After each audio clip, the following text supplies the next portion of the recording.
Hi, I'm Amanda from Life Unraveled, and we're here to unravel life's little mysteries. In this unit, we're looking at starting school. Let's look at a couple of weeks before what we can do. Well, you could actually go to the school a few times. Now, sometimes, especially if you're starting in the beginning of the year, you go to school and there's no kids there. That's great. That is so important because all of a sudden these little ones have these big buildings around and they have these big open spaces, and they may not have actually seen such big buildings and such big open spaces before, even if they've been throughout the city and they've been to parks, and it's very different in a school environment.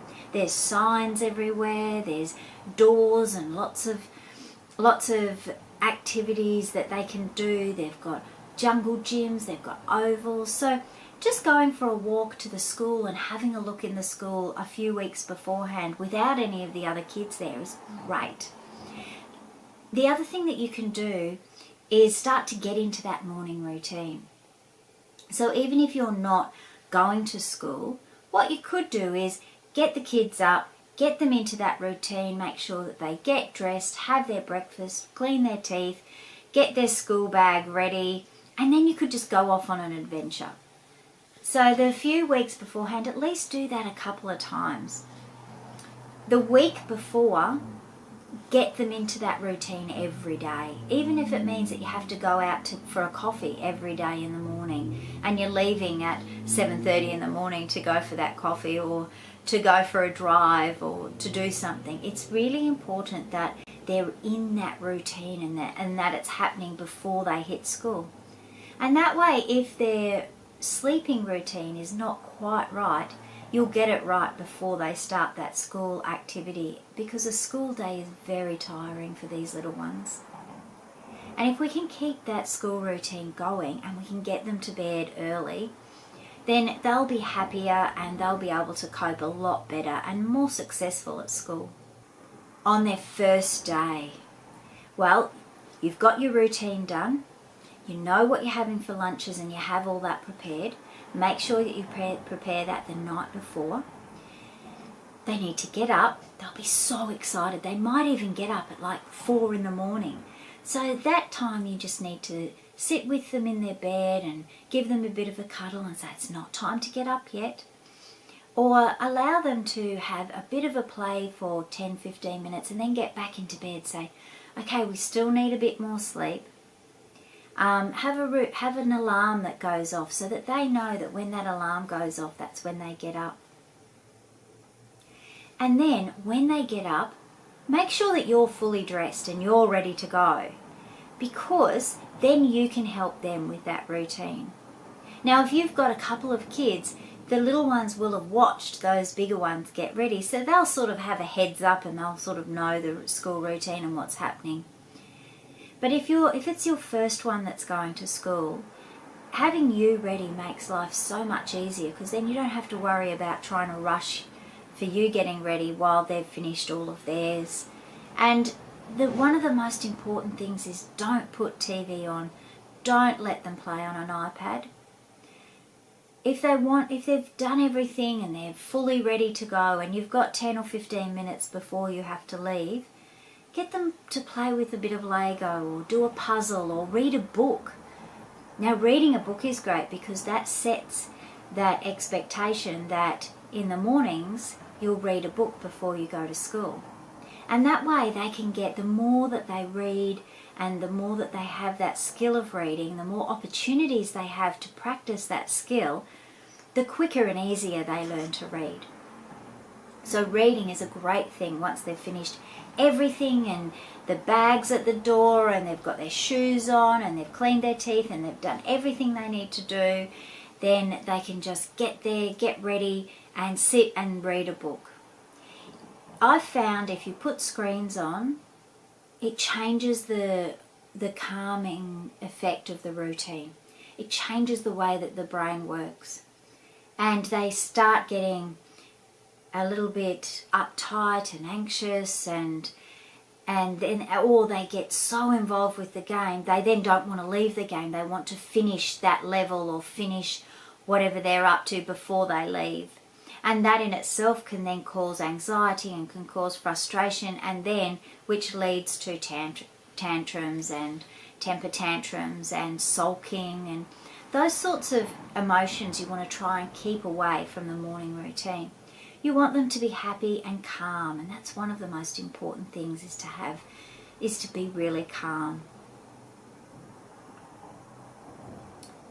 So what are some things that you have to remember? Take them into the classroom and find something in the classroom for them to do.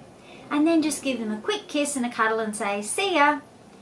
Now, some classroom routines, some classroom teachers have a specific routine that they do in the morning to get the kids in. Now, it's important that you're there with them when they open the door and you can go in. Now, if you're not able to be there and you've dropped them off at before school care, then the before school care teachers will make sure that those little ones get handed over to the classroom teacher. They won't be left on their own just to walk around. They'll be handed over, and that classroom teacher will have routines in place so that those kids feel safe and comfortable when they come into that classroom. Now, it's always important to respect what the classroom teacher has set up.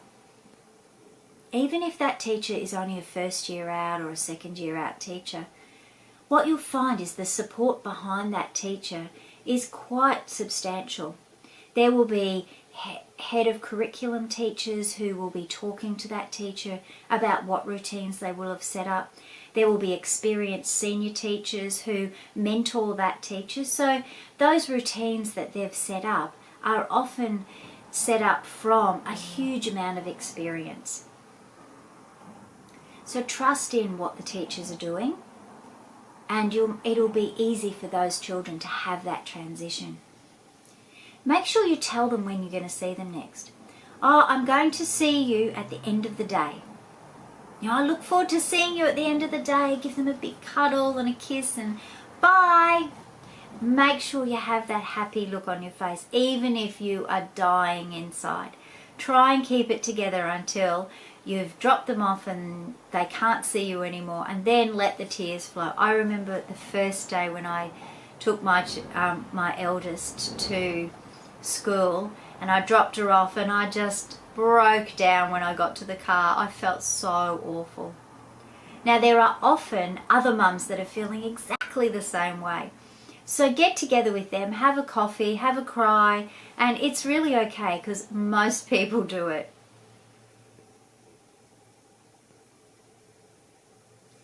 Spend some time for yourself in that first week.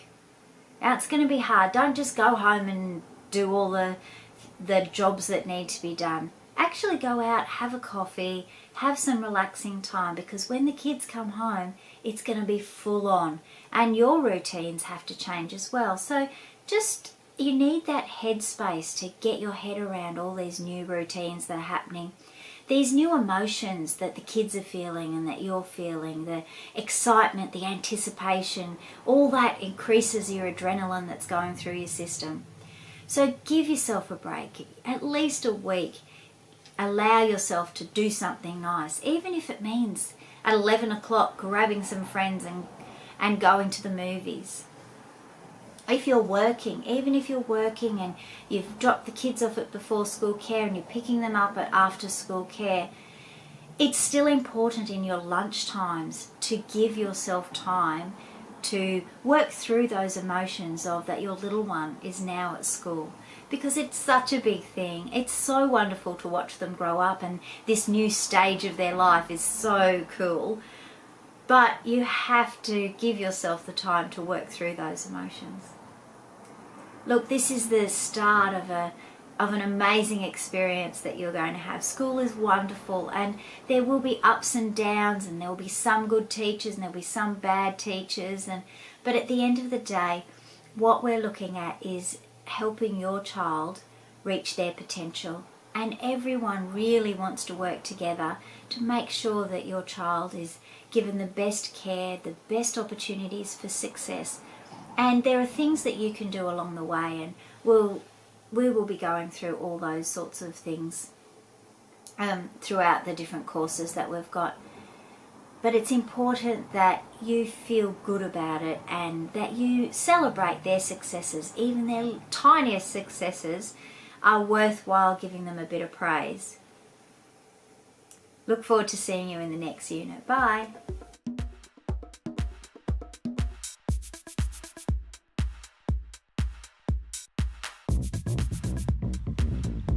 This video was produced by Imagination Pty Ltd for Life Unravelled. All advice and information given during this course is designed for general use only. If you have any concerns for your child, please seek professional advice as soon as possible. For terms and conditions, please see website www.lifeunravelled.com.au.